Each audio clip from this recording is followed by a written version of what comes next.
Welcome to the Jack Westin MCAT podcast with your host, Phil Hawkins. And Azaii Muñiz. Welcome, everyone. We are excited to continue where we left off last podcast. So we were just talking about the beginning of 7A. And so have to double check that. And we were talking about the different types of personalities. And last time we got to talk about the psychoanalytic approach. We got to talk about humanistic perspective. And today we get to do a couple more, keeping in mind that we are not going into, so like we've said before, as we go through this AAMC Psych outline, we will not go over every single topic on this outline for the sake of time and sanity, right? There's so much more that you do need to know. We're trying to hit the big topics that you can also listen to instead of having to see for sure, right? There are some topics that just really difficult to explain without having a visual aid. So we'll go through what we can. We'll always let you know what you need to do a little bit more of a dive into. But we're really excited about today's. I'm personally really excited about today's. And so we're going to start off with talking about type and trait personality perspectives. And so I think folks tend to be more familiar with this categorization. And Phil, you can feel free to hop in if any of these sound familiar to you. But thinking about types and traits, right? So types, these like broader collections of essentially like traits, if you think about it, and the traits being these components of personality that we're interested in studying.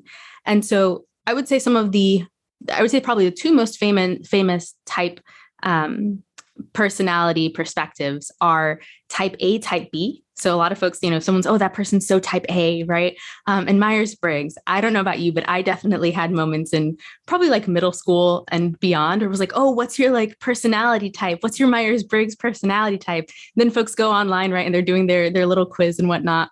And the idea with these, right, is that we can take someone's behaviors, right, and say, okay, they correspond to this trait or they correspond to this type, right? So a lot of times like type A, right, being very very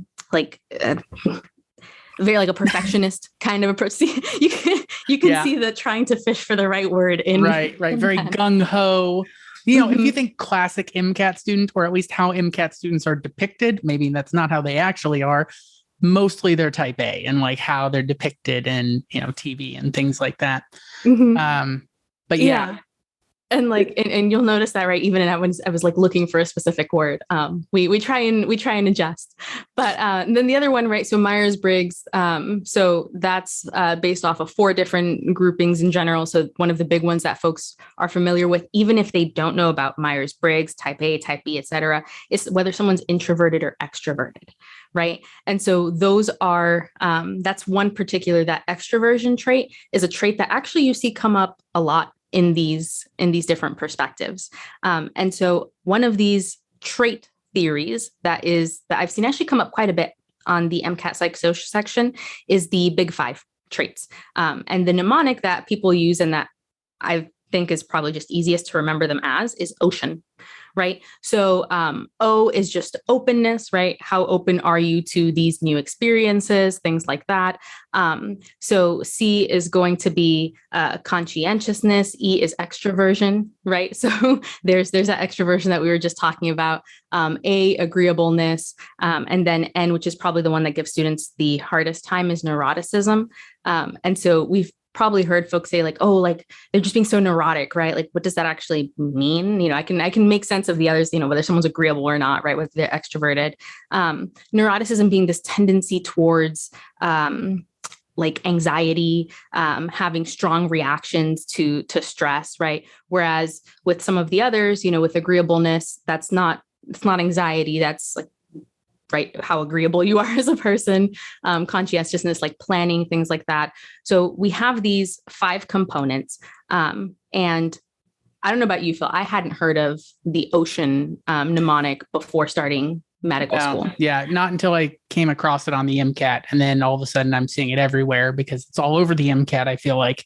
Yeah, exactly. And I shouldn't have said starting medical school, starting prep for MCAT. But yeah. And so this is actually the one I've seen quite a bit of questions on. And so I do want to kind of play around with how they might ask questions about these trait theories. So one way that they might give it, or the one way that they might ask a question is they might have a research study, right? Or a study, I shouldn't say research study, just a study. And they might tell you what the researchers are studying. So they might tell you some of these traits, they might come up, and then they'll ask you, okay, they'll give you the results of the study. And so they'll say that, maybe people who had the neurotic trait were more likely to get agitated and leave, right? Maybe that's what they were measuring. And then they might ask you. I love those studies where they're testing like frustration overall. And that neuroticism shows up a lot there. Like you give a bunch of people a task that's actually impossible and just see how long it is before they get like angry and throw up their hands. Sometimes studying for the MCAT feels that way. Yeah.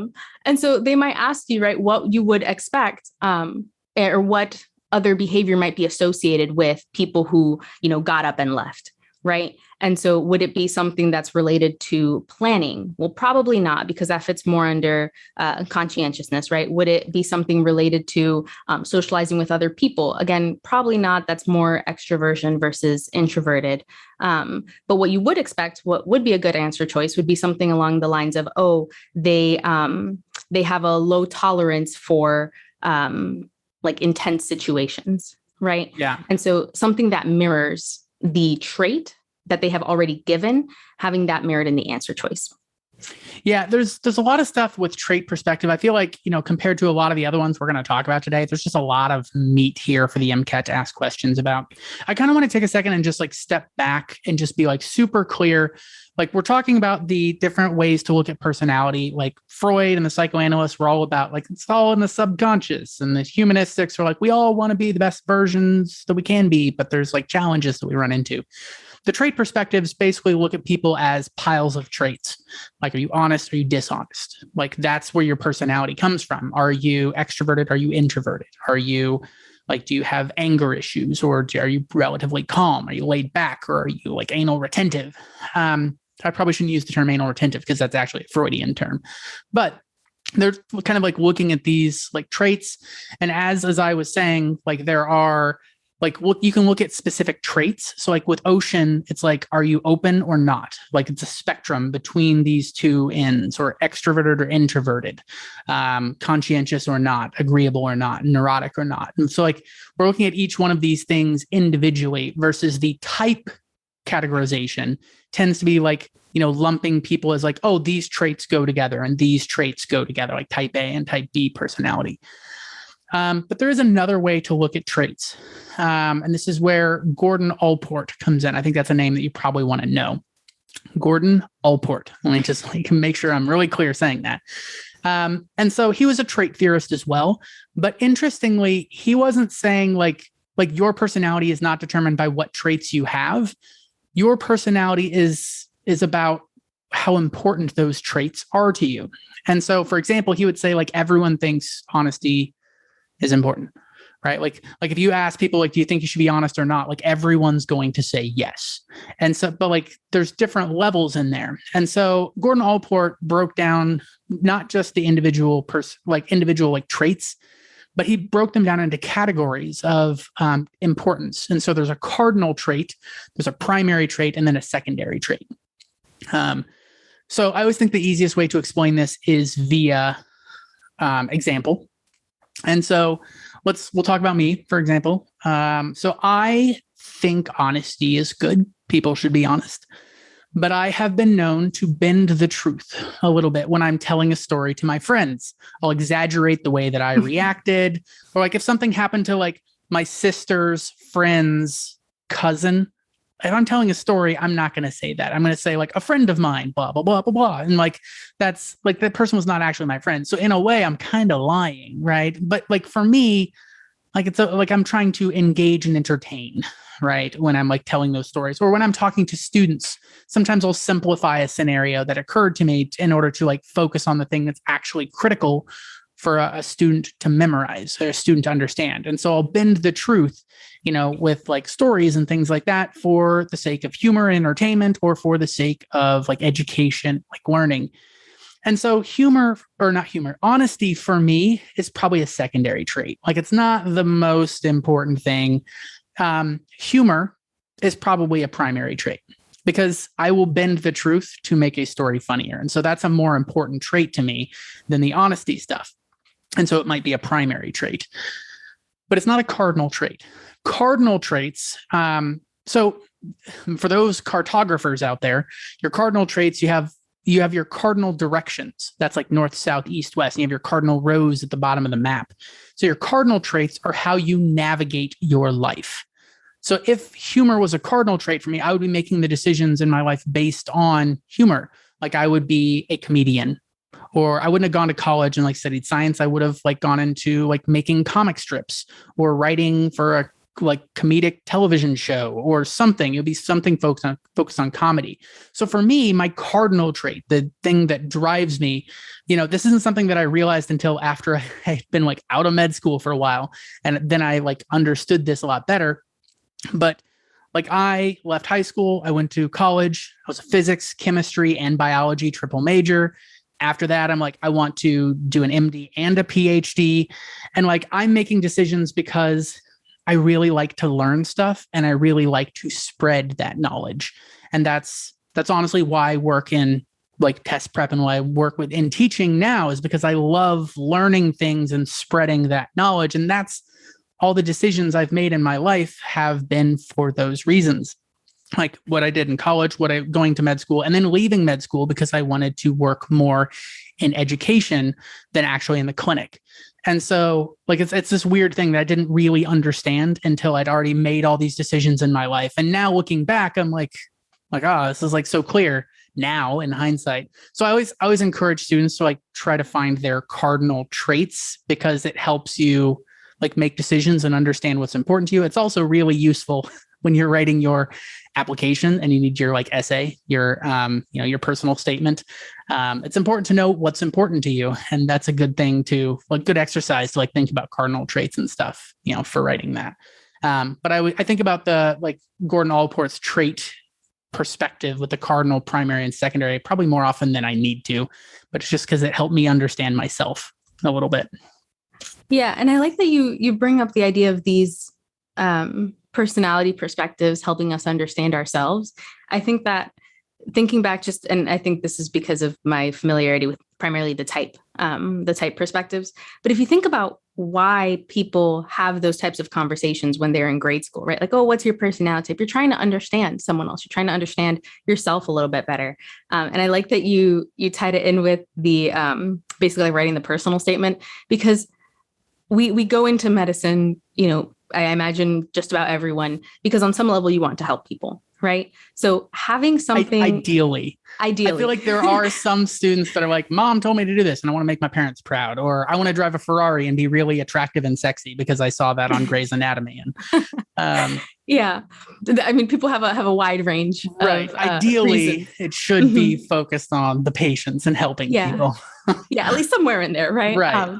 And so, I'm sure they get tired of hearing, because I want to help people, but like having an idea of what your cardinal traits are, like what really drives you could also be a really great talking point when you're having that conversation of why you're choosing to do medicine beyond the, I want to help people. Right. Mm-hmm. So that's a good interview tip. As you were saying, I was like, that's good to know. One last thing before we move out of trait perspective, I'm just curious, what's your Myers Briggs? I'm an INFJ. So a little bit of perspective for folks who aren't familiar with Myers Briggs. So the first is I versus E, introverted versus extroverted. I am an introvert at heart. What you see here is because I am actively engaging this part of myself. Mm-hmm. Anyone who knows me in person knows I like being with like one or two people at a time max if I'm not by myself, which is usually you turn it on for introverts can still be doctors. You turn it on for your patients. Right. And then N versus S, it's like if you like see the world like more big picture versus like granular detail.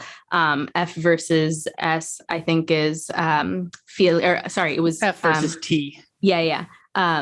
F versus T. So that's feeling versus thinking. So if like how you primarily base your decisions are, if it's a more emotional component versus like reasoning. Cold logic. Yeah. Yeah. Cold logic. I for the record, I do reason through things, right? I also am a more emotional person. Then J versus P is planning versus kind of going with the flow. Judging versus perceiving. And so is that one versus like, do you like to make decisions about things being good or bad, or do you just like to observe? Are you just a perceiver? Or are you a judger? Like not as in like a judgmental sort of person. It's just how it kind of comes across, but more of like, I like to say like, this is what I should do versus somebody who like just looks back and like, I want to collect data. Like, I don't want to make judgments. I just want to take in information. I'm curious what yours is. So I'm definitely an NTP, but I oscillate between I and E. So I can be introvert or extrovert, but I'm definitely a thinking perceiver. Like I don't want emotion. I just want cold logic, and I want to take in all the data I can. And so, yeah, it depends. Like, have I been in lockdown? Because then I'm definitely an extrovert and I want to see people, but under most conditions, I'm more introverted. Maybe this is why we work well together. We balance each other out. Yeah, exactly. Yeah. So, actually, if folks want, because I know some folks like to leave comments, I'd be curious. I as a human being, not as, an MCAT prep individual, I'd be curious to know what your personality types or trait types are. Yeah. See if there's like a weird, like imbalance more one way or the other. Please do that. Please. Like now that's my perceiving coming in. Like, I want to collect data, like show me, like, I want to figure this out. We'll have to hop back on and look at the comments in a couple of weeks. Right. For sure. Yeah. So we've talked a bit about these type and trait perspectives. We talked about one way that the MCAT might, test you on this. They might ask for you they might give you the trait and then expect you to know what it is and then be able to apply it. They might also just ask you which one was tested, right? So that's in a study, that's another possibility. But we also have the biological perspective. And so this is, I think, one that's a bit more intuitive for folks in that we've, a lot of what you've been studying in terms of the bio and biochem, right, is bio. Even with the psychology, we've talked a little bit about by the time you've gotten to this, this component of the psych outline, you will have reviewed, not with us, but on your own, things like senses, right? So the difference between sensation and perception, which we talked a little bit about, but that you'll also like review on your own. So this biological component it's important. And so we believe that it also applies to personality traits. And so the idea here with the biological perspective is that our biology, right, neurotransmitters, structures of the brain, all of that will also influence how we are as people, right, our personalities. And so there are a lot of really good examples of this. But I think one of the easiest ways to conceptualize this is twofold.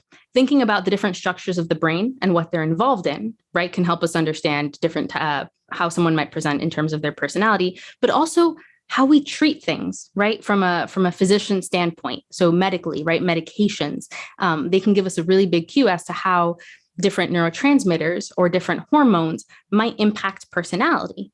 And so if you just think about, okay, different structures of the brain, right? We have the part of the brain that is involved in planning, right? So we think about just like the prefrontal and the frontal cortices.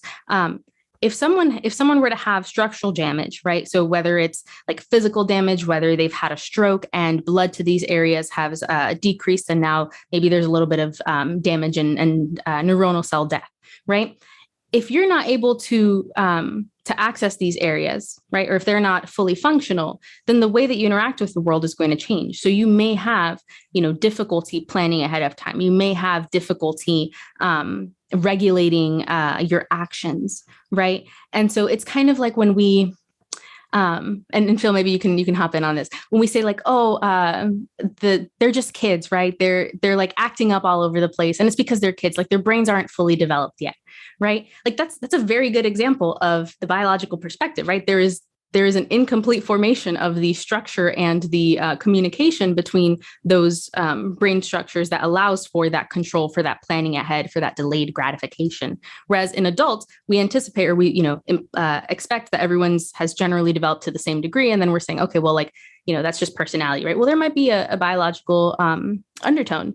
Similarly, right, with thinking about how we treat things. So if someone is given, for example, exogenous testosterone, right, that's going to change their behavior, and that we are going to consider that as part of their personality. So they might, I think we were talking about this earlier, right? They might become like a little bit more aggressive than they were before. Or thinking about prescriptions, right? So I believe last week we talked about beta blockers for anxiety, right? And so, what someone might say, oh, that's like that person's just anxious. But then if we give them a beta blocker, right, we have some sort of we alter something biologically. Well, now that presentation is no longer there, right? That anxious presentation has been dampened.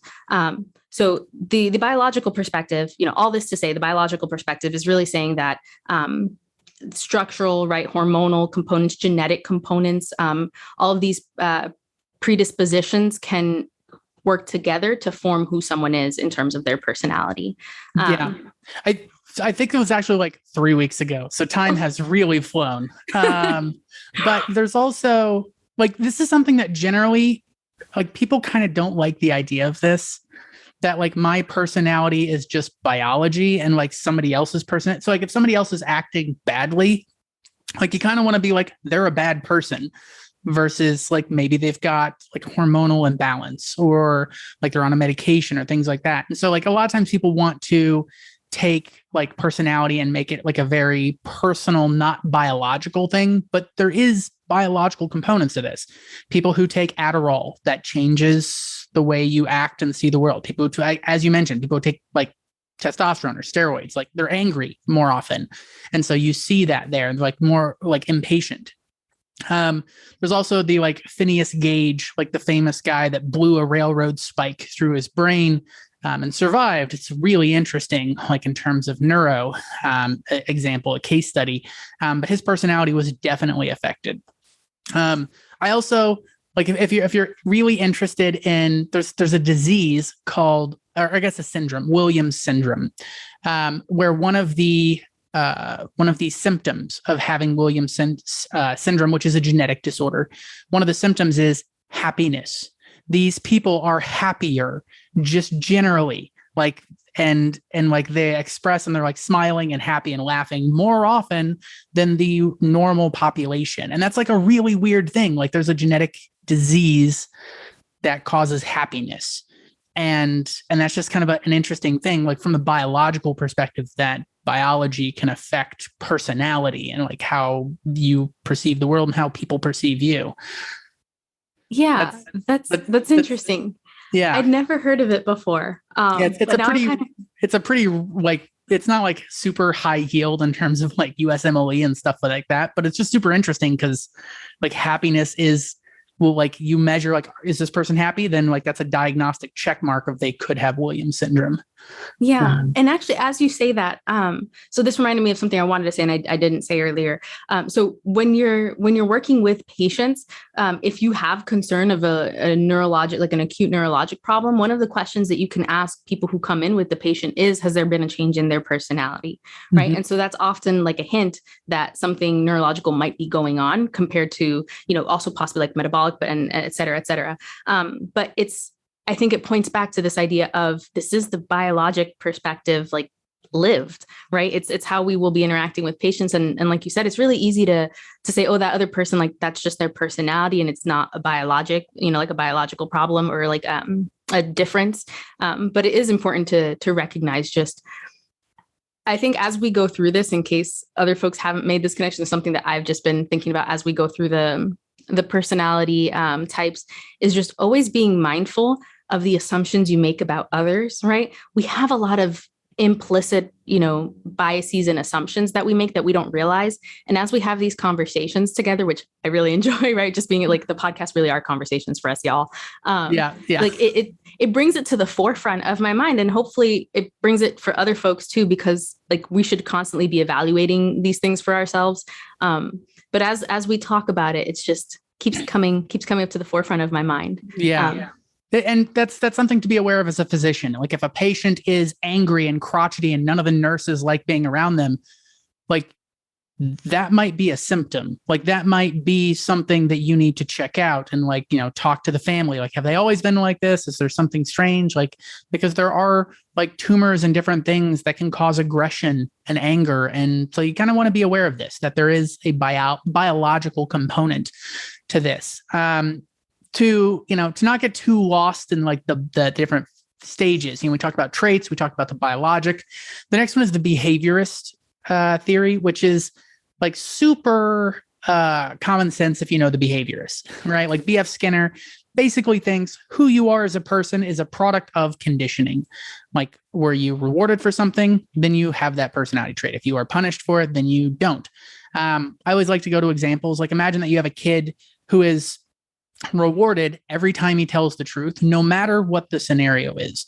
It's like a 16-year-old that comes in and is like, hey, dad just wrecked the car. And you're like, good job for telling the truth. Here's a piece of cake, right? Like that kid is going to grow up to be a pillar of honesty, right? Like they're going to be the most honest person in the entire world because they are, and like if they're punished severely whenever they lie and they're rewarded like very well when they tell the truth, regardless of anything else, that person will grow up to be a pillar of honesty. You could also do the vice versa, right? Like the kid wrecked a car and comes in and says like, oh, the car's fine. And like, you find out they lied and you're like, good job with the lie. Here's some cake. And like, or they come in and like tell the truth and you punish them. Like you're grounded for 2 weeks because you told me you got, you told me the truth that you got a C on your report card.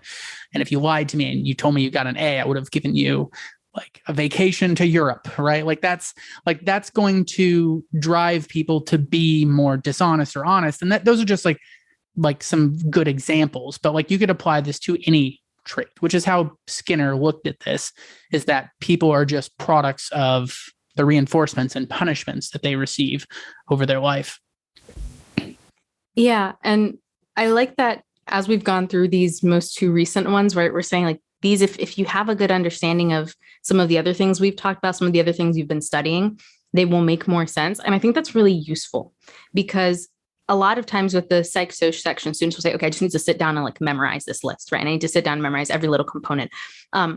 A lot of these theories were created in response to one another, right? Or to the individuals who created them in addition to observation of the real world. And so having an idea of them in general can be really helpful, but then also considering how they are different or similar to one another can be really helpful.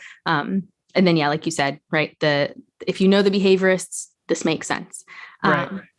And kind of thinking on that. So in that case, right, we're talking about people getting rewarded and punished. There's also this idea that there is a connection between the environment, right, the people that you're interacting with, yourself.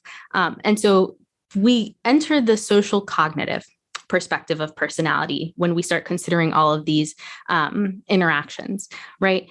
And so the idea with the social cognitive perspective is that our traits, right, our personal traits, if you just think about like in general what we've been talking about, and the context that we're in are going to interact with each other in a process that's called reciprocal determinism, right? And so as one changes, it will influence the others. And so the key name to know so you mentioned Gordon Allport being important with like the trait perspectives, right?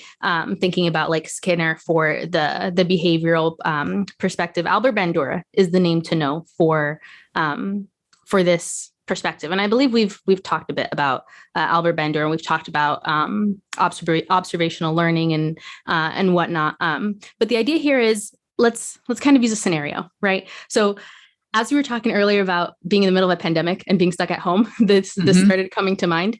So I am outside, right? And I have walked around, there are people around me. And every time I get close to someone, they move away from me because we are in the world of social distancing, right? So my behavior produced a response in someone else. And I'm going to say, okay, well, they moved away from me, right? So now I'm going to say, well, maybe they're just like unfriendly or whatever it may be. I'm going to have some response to that.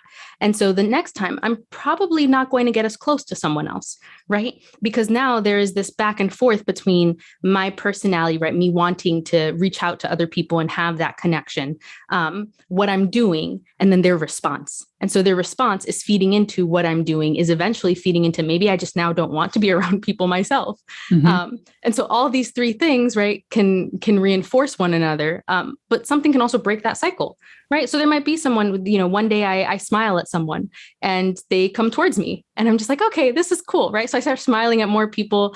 And then it's like, okay, well, I'm interacting with more people. So that's reinforcing it. And then maybe the act of smiling and having all these great conversations with individuals actually makes me a little bit happier and more hopeful in the middle of the pandemic. And so I went from, initially wanting that interaction and then having people walk away because social distancing, and then starting to think, well, maybe the world's like kind of really gloomy right now, which in many respects it is, but we can still have hope.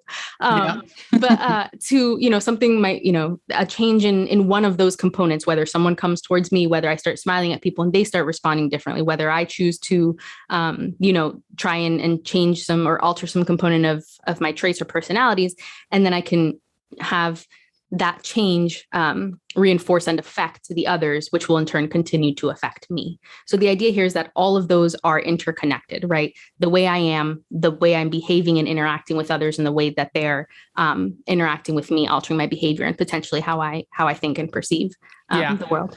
This is one of those things that's like right on the edge of like images are really useful for this, where, there's some topics that are really hard to discuss, like the visual pathways in the brain is something we can't really talk about on a podcast without like having an image to look at. But the idea here with this reciprocal determinism is that you have personality, behavior, and environment, these three things, and there's arrows going in both directions. Your personality affects your environment and your behavior, but your behavior also affects your environment and your personality. And so like everything is a two-way street. I always, like if I grew up in China, I would be a different person. Honestly, I grew up in a very rural place. If I just grew up, like 30 minutes south, like in Kansas City proper, then I would be a very different person. If I smile at everyone, they will act differently. And if I smile at everyone, then I will maybe be happier, or maybe I smile at everyone and they all think I'm creepy. And so now I'm like gloomier and I have a worse disposition on the world. But there absolutely is some interplay between these things.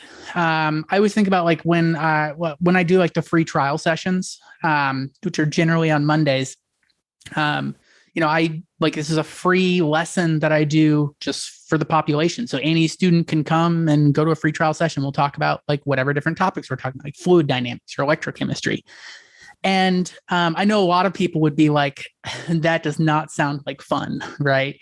But I look forward to those. And when like sometimes I'll be having like a rough Monday and then I'll have a free trial session, and just like all the students like chatting back and forth and discussing things and seeing these people that are really excited to push their learning, and like they don't have to be there, like it's not a mandatory thing. They're showing up because they want to make the world a better place. They want to understand more. They want to do well on the MCAT. They want to be physicians. They want to help heal people. And like I always, whenever I finish those sessions, I'm just like, yeah, like the world is good. And if I like sit and watch the news too long, I'm like, no, like the world is awful. And so it's kind of interesting seeing those things. That is also, just side note, something that's really useful to be aware of. If certain things tend to make you happier and more hopeful, and certain things tend to make you more gloomy, like if you can shape your life so you're running into more of the first thing, that's probably a good thing to do. Just like being aware of your environment and how it affects you overall. It's another thing that I ignored when I was younger. And I'm like, I'm just a pillar. Like I shouldn't be affected by it. Like obviously the world affects you.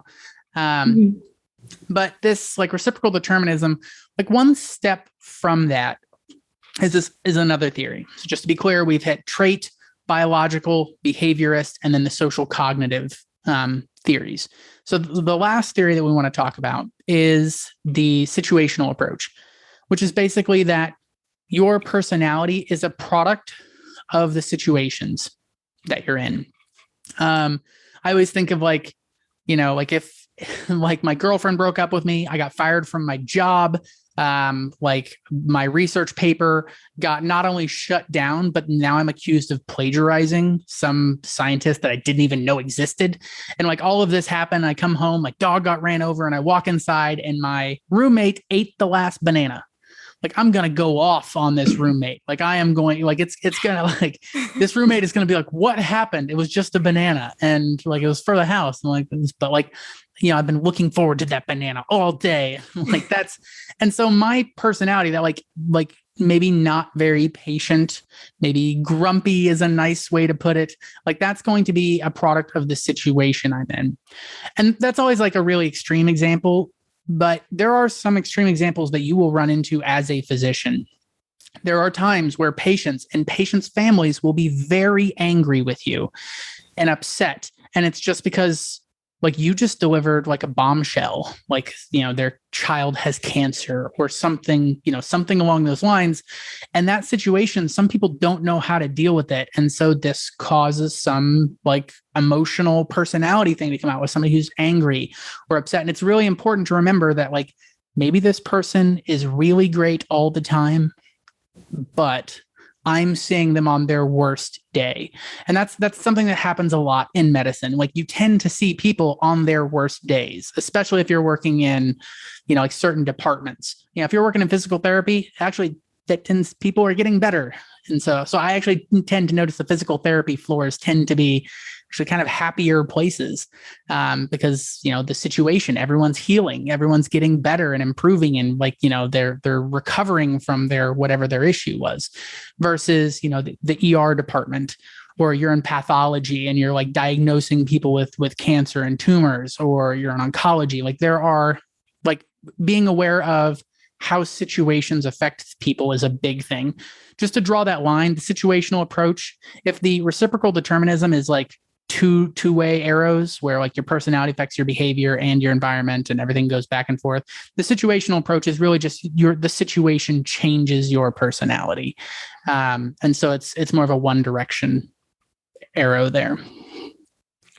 And while these podcasts are us talking to each other and you getting to listen, we don't want them to be unidirectional. We want them to have some reciprocal determinism going on in there. So we love when you guys interact. We love when you guys let us know your responses to what we've been talking about today. We wrapped up our conversation on the personality perspectives. And so, like we said, let us know what your personality types are. We love to engage with you guys. Continue to engage with us. We love seeing that. And we will be starting on a different component of the psych outline next time. Yeah, I'm actually really excited. So 7A is like huge. And so we've spent 2 sessions in 7A, like 2 podcast episodes. We're going to do another one next week. But we're actually talking about psychological disorders, which is like super interesting because there's some weird things out there for disorders, speaking in terms of psychology. I like it when we can like talk about like interesting disorders and syndromes. Like a lot of people, are probably going to be Googling Williams syndrome after this. Like what I can see in your eyes, like you kind of want to. But it's like a super, like starting to understand like how this affects us as physicians, and keeping that in mind is really critical. So hopefully you guys got a lot out of this. As I said, please leave comments. It's really interesting to, hear some different perspectives on this overall. And I do want to do let me know what your Myers Briggs personality test is, because that's something that's super interesting.